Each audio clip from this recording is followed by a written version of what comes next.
outlet, the best a man can get. Good morning and welcome to First Things First. Get on my mark, and she got on me yesterday. I'm Jenna Wolf. That is the Hall of Famer Chris Carter. This is our big NBA guy, Nick Wright. He's also our big NFL guy, NHL guy, and MLB guy. We'll just not so much hockey. that in. Not so much NHL because we don't lie. I don't lie to the people. We have a great show this morning. Yes. We got 3 jam-packed hours. Dak Prescott might be on the verge of a big extension. Klay Thompson might be sick of his role in Golden State, but we're going to start with last night's action because it was good action. Raptors, Sixers. This series tied at 2-2. This one was up for grabs, and Toronto grabbed it, led, as usual, by Kawhi Leonard. Just 21 points, but it was an absolute rout. 125-89 was the final in this one. Toronto led by as many as 40 at one point. This tied for the second biggest loss in Sixers playoff history. Hard to find just one scapegoat, so I'll give you 2. Joel Embiid, 13 points. Ben Simmons with just 7. Raptors now take a 3-2 series lead. Here is Joel Embiid after the loss. He sucks. I know I got to do a better job for us to win. I got to do the little things. When I'm needed to score the ball, I got to show up, setting screens. I got to do a better job of rebounding the ball. So that's on me. Can't control my physical condition, but I can also control how much I push myself, and I try to do that. But I just got to do more. Understatement there. But, Nick, what happened to the Philadelphia 76ers last night? Well, give the Raptors credit. We had talked up to this point in the series. It had been Kawhi doing his job and his teammates not helping him out. Last night was the first night of this series where Kawhi was actually somewhat inefficient, where Kawhi was fine but not great, but his teammates were exceptional. Finally. I mean, the numbers on that, not to throw numbers at you immediately, but the numbers on that speak for themselves as far as games 1 through 4, what Kawhi was doing compared to what his teammates were doing. And then in game 5, in game 5, his teammates accounted for 104 points. They'd been averaging 60. His percentages were down almost 20%, but they were able to, like Jenna said, lead by 40 at one point. So the other Raptors did their job. The other Raptors looked like the team that was 17-5 during the season in the 22 games Kawhi missed.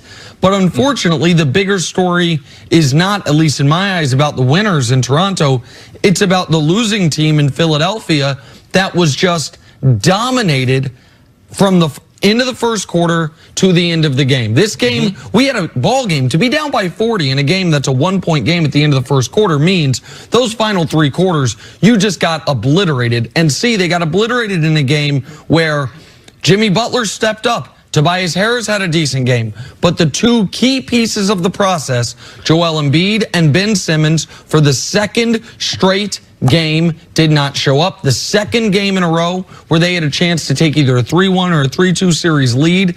They're 2 crown jewels of that era of tanking. The number 3 pick, Joel Embiid, the number 1 pick, Ben Simmons, were really bad in games 4 and then again in game 5. And that's why their season's on the brink in a couple days. Yeah, I don't want to overreact because the Sixers had plenty of opportunities. And the opportunity is just not in game number 5, goes back to game number 4.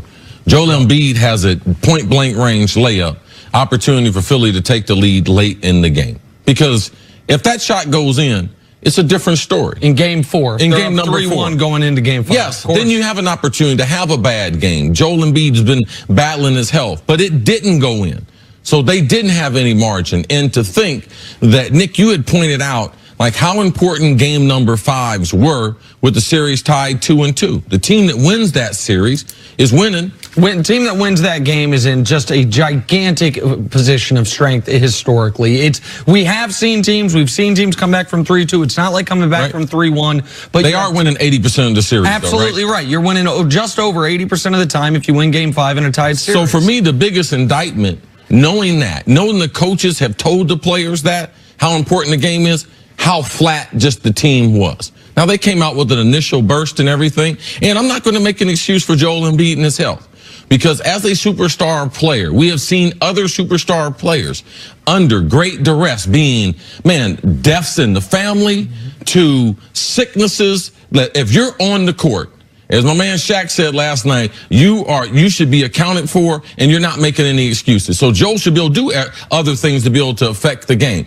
But when you don't have your star players, the most critical game of the season, show up, and the other players around them, you don't have any excuses. The 76ers, this was their year. They were trying to go for it.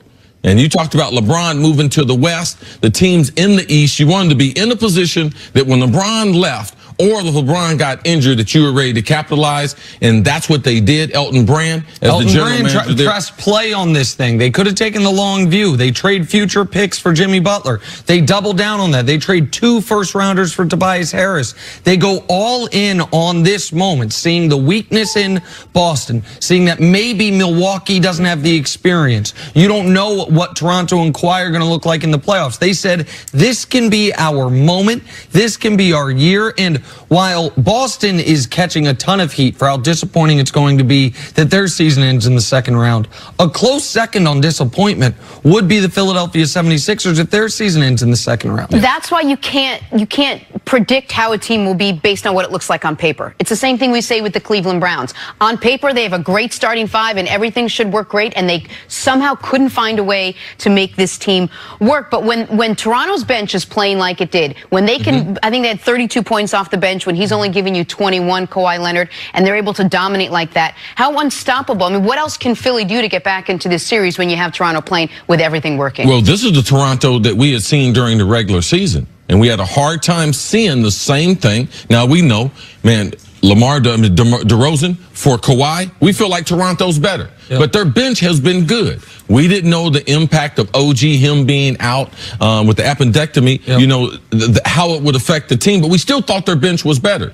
This was the first time in the series that collectively, not just one player, but several players were making contributions. That makes them an elite team in the NBA. We know where Kawhi is right now. We know the level of defense that they can play. If they're going to get back up play like this is what Milwaukee looks like with Giannis. But there was, and that's all totally true. And to your point, Jenna, games 1 through 4, the bench total for Toronto had 42 points. Last night, they had 32 points. So that is more like what we had seen from the Raptors throughout the year. Granted, not the exact same team. They traded away DeLon Wright and CJ Miles. OG's out with injury. Right. But they still should have some depth. But to me, this was only partially about Toronto playing great, and it was just as much about Philly not showing up. There was a play that will be forgotten to history, was forgotten in the moment.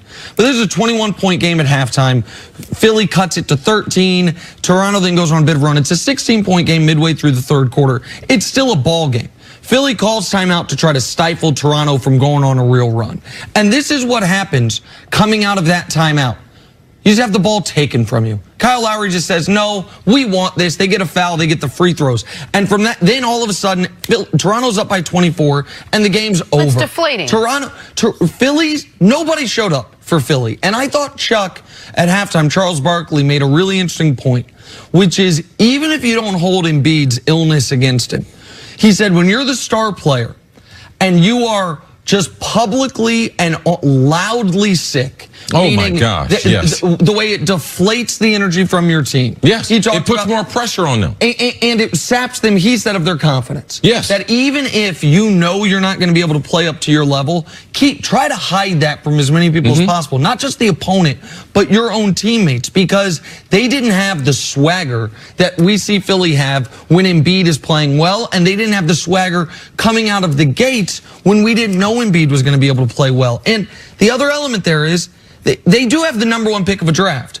a guy that you have come to really criticize fairly. You've been on this for over a year. Who wasn't sick, and who was fully healthy, and who easily could have walked into that spotlight last night. And you had said that where Ben Simmons has been at his best is when Embiid is almost compromised to a degree, when they need him more. And in this series, Ben Simmons has given you 9.7 rebounds, 5 assists. He has shot 4 total free throws. Now, he's not a high free throw guy, but 4 total free throws in 5 games is ridiculous. He's not getting out and running. He's not attacking. He is not imposing his will on this series at all. And even if Simmons was great last night, they probably lose. But they don't lose by 36. They don't trail by 40 at some point. They have something to build on going into game number 6. The guys they acquired midseason showed up. Yes. Tobias showed up. Jimmy Butler showed up once again in this series. The guys who are part of Philly moving forward, they didn't show up in these last 2 games. That's how you go from up 2-1 to down 3-2. The only consistent on this team has been Jimmy Butler, though. Tobias was MIA Correct. for the first couple of games. All right, let's take a break. Coming up, can the Rockets upset the Warriors in Game 5? We will preview that next on FS1, and you can always check us out on the Fox Sports channel on SiriusXM. We'll be right back.